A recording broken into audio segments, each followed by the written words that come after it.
कल्पना कर, तू एक डेटा दुकान चालवतोस. या दुकानात वस्तू आहेत, म्हणजे डेटा. तुझ्या दुकानाचं नाव आहे डेटा स्टोअर. लोक तुझ्या दुकानात येऊन 4 गोष्टी करू शकतात. 1. काहीतरी पाहायचं आहे. कोणी म्हणतं, भाऊ, मला तुझ्या दुकानात कोणत्या वस्तू आहेत ते दाखव.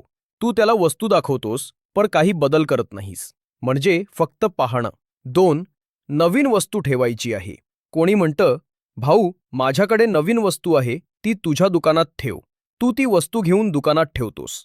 म्हणजे नवीन गोष्ट तयार करणं, क्रिएट करणं. 3. आधीची वस्तू बदलायची आहे.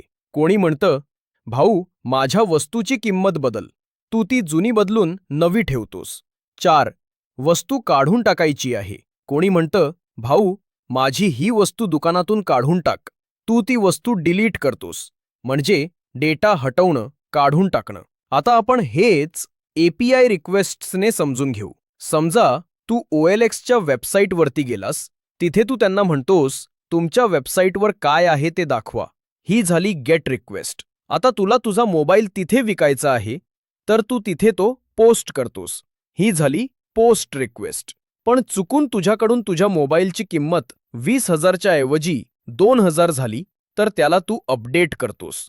ही झाली पुट रिक्वेस्ट. पण शेवट काही कारणामुळे तू मोबाईल विकणं कॅन्सल केलं, तर तू ती वेबसाईटवरची तुझी मोबाईलची पोस्ट डिलीट करतोस. ही झाली डिलीट रिक्वेस्ट. म्हणजे माझा डेटा हटवा.